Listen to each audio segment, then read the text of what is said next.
We've been seeing reports for some time now that your arrest is likely imminent. What's the latest you're hearing? Well, Ian, there are 180 cases against me. Now, someone who till the age of 70 never had one case has now in the last few months 180 cases. And the whole idea is to arrest me in one of the cases. So far, they haven't succeeded because the cases are so frivolous and bogus that when they go to court, I keep getting bails. But I think the government's term ends on the 12th of August. So the whole idea is that I should be in jail when the election start. The elections are in October.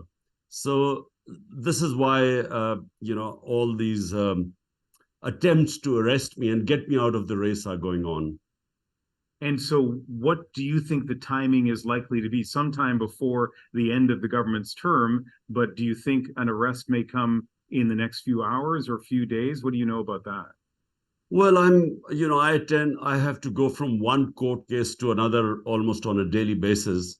I have police inquiries. So most of my time is spent on this. But, they are now, the number of cases are increasing. They've got certain judges in certain places which indicate that they are getting desperate. And plus, they've got now military courts. They've set up military courts.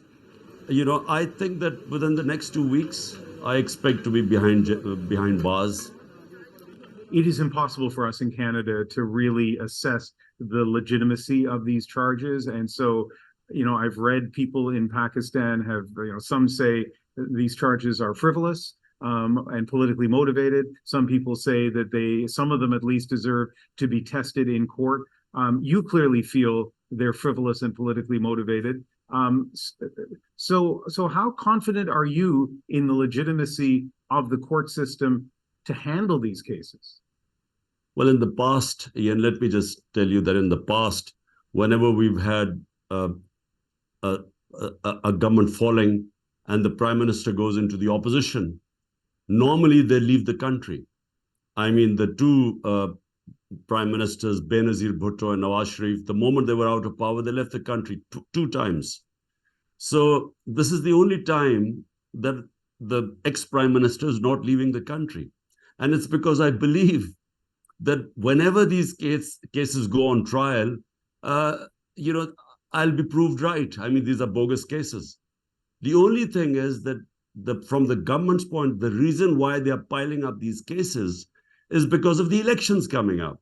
And what they hope is that they would get a conviction in one of the cases, and I will go into appeal to the Supreme Court. But meanwhile, the elections will be over and I would be disqualified for the elections. So this is why this whole exercise is going on.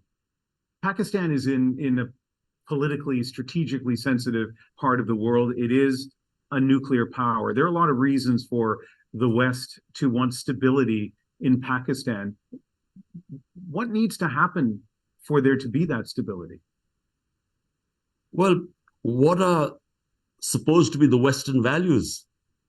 And Western values are democracy, rule of law, free speech, no arbitrary punishments, custodial torture, all these things, protecting the fundamental rights, the human rights of the people. These are Western values. All these are being violated in Pakistan. We have no democracy now. We have an undeclared martial law. 10,000 of my workers are in jail today. All my senior leadership is either in jail or in hiding. And I have 180 cases and increasing. And worst of all, there were 25 people who were unarmed protesters who were killed on the 9th of May, or 9th and 10th of May. No inquiry done on the killing of Pakistani citizens, and about over 100 have bullet wounds. Now, this victimization that is going on, what we expect from the Western countries is to talk about these values. The only way we will have stability in Pakistan are free and fair elections.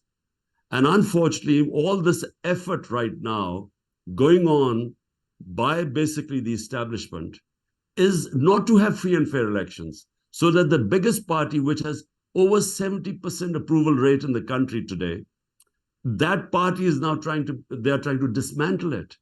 So you won't have free and fair elections. And if you don't have free and fair elections, you won't have political stability.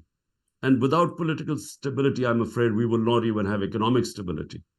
Is there a role for Canada that you'd like to see this country play in terms of achieving stability in Pakistan?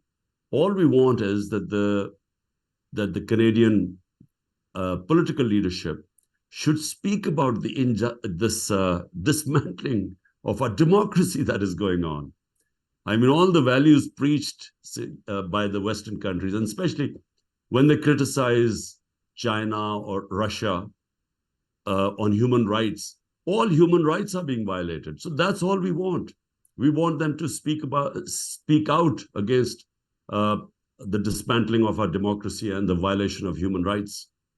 Mr. Khan, thank you very much for speaking with us tonight. I appreciate it. Thank you, Ian.